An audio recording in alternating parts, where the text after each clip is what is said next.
नमस्कार मित्रांनो, महाराष्ट्राची परिचारिका संघटना करायला आपण 15 जुलैपासून महाराष्ट्र राज्य परिचारिका संघटनेच्या वतीनं आगाखानेदार मुंबईत व राज्यभरात आंदोलन सुरू होतं.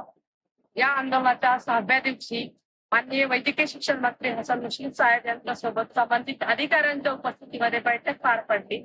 या आंदोलनातील ज्या मागण्या होत्या त्याच्यावर सकारात्मक चर्चा झाली. आपली पहिली मागणी होती वेतन त्रुटी दूर झाल्या पाहिजे. वेतन त्रुटी दूर करण्यासाठी समिती गठीत केली होती.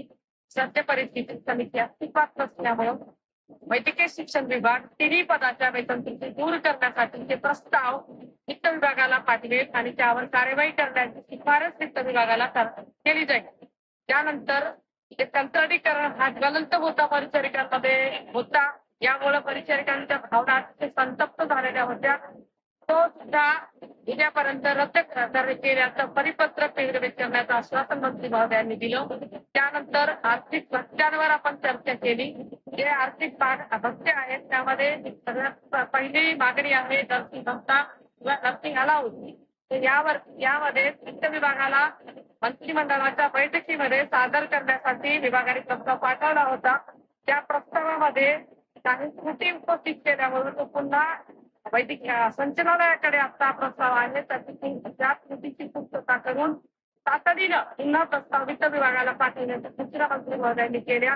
त्याचबरोबर गरवेश भत्त्याची आपली मागणी आहे ती सुद्धा रास्त आहे आणि तो मिळाला पाहिजे. दोन्ही भत्ते परिचारिकांना मिळाले पाहिजे. हे माननीय वैद्यकीय शिक्षण मंत्री साहेब, माननीय अवर मुख्य सचिव आणि माननीय आयुक्त या तिन्ही अधिकाऱ्यांनी मान्य केलेलं आहे. यासाठी जुलै अखेरपर्यंत वैद्यकीय शिक्षण विभाग या दोन्हींचे प्रस्ताव वित्त विभागाला पाठवेल. दुसरी मागणी आपली शैक्षणिक वेतनवाढीची होती. या वेतनवाढीचा हा प्रस्ताव अद्यापर्यंत त्याच्यावर कार्यवाही कोणत्याही प्रकारची झालेली नाही. हा प्रस्ताव सुद्धा प्रशासन त्याच्यावर योग्य कार्यवाही करून वित्त विभागाला पाठवेल. त्याच्यानंतर आपली पदनाम बदलाची मागणी अतिशय सगळ्या प्रत्येकाच्या मनातली आणि दिवाळ्याची मागणी होती.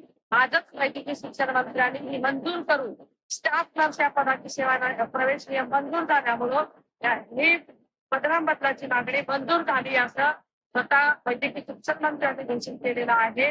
त्या संदर्भातलं परिपत्रक किंवा अधिकृतरित्या घोषणा उद्यापर्यंत त्याला प्राप्त होणार आहे.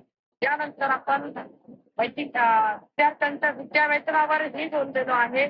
अनेक वर्षापासून आपण बीएससी नर्सिंग किंवा डीएनएम विद्यार्थ्यांच्या विद्यावेतनाबाबत मागणी करत होतो. आता बीएससी नर्सिंगच्या विद्यार्थ्यांना 8,000 विद्यावेतन मंजूर झालेलं आहे. त्या विद्यार्थीवर सेकंड इयर आणि थर्ड इयर आता जे श्रेणीवर्धन झाल्यानंतर किंवा जे डीएनएमचे अजून 2 वर्ष बाकी आहेत त्या विद्यार्थ्यांना विद्यावेतन मिळावं अशी आपण मागणी केली आहे. त्याचबरोबर तिथे आयसीडीस हा लिंगभेदाचा मुद्दा उपस्थित केला गेला. आताच्या अधिपरिचारिका पदाच्या सेवा प्रवेश नियमाच्या निमित्तामध्ये अधिसूचना निर्गमित केलेली आहे. त्यामध्ये आयसीडीसचा मुद्दा उपस्थित केलेला आहे. यावर संघटनेने शैक्षणिक जेव्हा प्रवेश होतात त्यावेळी कसलाही लिंगभेद केला जात नाही. डीएनएम साठी 70-30 हा क्रायटेरिया आहे व बीएससी साठी कुठलाही क्रायटेरिया नाही. त्याच्यामुळे अनेक हजारो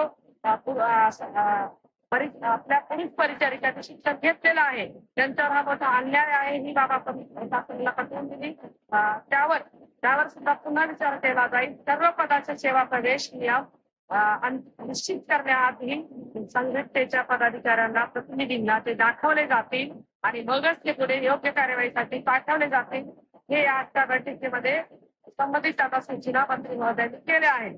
त्याचबरोबर अगदी किरकोळ आपले मुद्दे होते काही की अस्थापनाविषयक दिरंगाई अनेक संस्थांमध्ये 10-30 चे लाभ वेतनवाढीचे लाभ असतील किंवा अस्थापनेविषयक ज्या काही प्रलंबित गाठी आहेत त्या तातडीनं पूर्ण करण्याच्या सूचना संचालक स्तरावर सगळ्यांना दिल्या जाणार आहेत. याशिवाय आपली एमजीपी जय भत्त्याची मागणी होती. 2018 ते 23 पर्यंत भत्ता तातडीनं परिचारिकांना देण्यात यावा अशी सूचना मंत्री महोदयांनी केल्या आहेत. त्यावर आयुक्तांनी तातडीनं कार्यवाही करण्याचे सुद्धा आपल्याला सांगितलं आहे. त्याचबरोबर पाळणाघर आणि चेंजिंग ग्रुप यावर आपण बोललेलो आहे. महिला कर्मचाऱ्यांना किंवा सर्वांनाच या अतिशय प्राथमिक गरजा आहेत आणि त्या पूर्ण केल्याच पाहिजे. आणि संचालनालयाने याबाबत वारंवार आदेश देऊन सुद्धा कुठल्याही संस्थेने याची पूर्तता केलेली नाही. तिथं पूर्ण केलेली नाही त्या सर्व अधिष्ठातांना VC द्वारे तातडीने सूचना दिल्या जाणार आहेत. या सर्व मागण्या पूर्ण करण्याबाबत मंत्री महोदयांनी आपल्याला कमीत कमी वेळामध्ये हे सर्व पूर्ण करण्याचं आश्वासन दिले. फक्त आश्वासनच नाही तर तिथे निश्चित स्वरूपात आपल्याला इथे मिळेल आणि त्या तोपर्यंत आर्थिक मागण्या ज्या आहेत त्याच्यासाठी अजून काही कालावधी निश्चितपणे शासनाला लागणार आहे. वेतन त्रुटी तातडीने मंजूर होणं शक्य नाही. त्याला शिफारस आयोगाने करायची असते. आयोग आता नाही किंवा कुठलीही समिती वेतन त्रुटीसाठी आता गठीत नाही. त्यामुळं वित्त विभागाला आपलं जे प्रशासन आहे वैद्यकीय शिक्षण विभाग आहे ते त्यांच्याकडे हा प्रस्ताव पाठवतील आणि त्याची शिफारस करतील. सेवा प्रवेश नियमामध्ये सार्वजनिक आरोग्य विभागाचे आधार घेतलेले आहेत. सार्वजनिक आरोग्य विभागाच्या सेवा प्रवेश नियमामध्ये संघटनेने दुरुस्तीची मागणी केली आहे. जे दुरुस्तीच्या मागण्या आहेत त्याचा विचार वैद्यकीय शिक्षण विभाग करेल आणि त्यानुसार कार्यवाही केली जाईल असं माननीय मंत्री महोदयांनी आपल्याला आश्वस्त केलेलं आहे. त्या उपर सर्वात शेवटी त्यांनी आपल्याला आंदोलन मागे घेण्याची विनंती केली. तेव्हा त्यांना आपण सांगितलंय बदलांची घोषणा अधिकृतरित्या झाली पाहिजे. वेतन त्रुटीचं परिपत्रक रद्द झालं पाहिजे. ज्या कार्यवाहीचे परिपत्रक काढली ती सुद्धा रद्द झाली पाहिजे. आणि यानंतर आता आपण आमच्या सर्व सभासद पदाधिकाऱ्यांशी चर्चा केली आणि मग आपण निर्णयाने घेऊ आणि आमचा निर्णय झाल्यानंतर आम्ही आपल्याला कळवू अशा आपल्या पदाधिकाऱ्यांनी सांगून आपली बैठक समाप्त झाली आहे. याबाबत आपण आपल्या बैठकीमध्ये चर्चा करू म्हणून त्यावर अंतिम निर्णय आपल्याला घेता येणार आहे. धन्यवाद.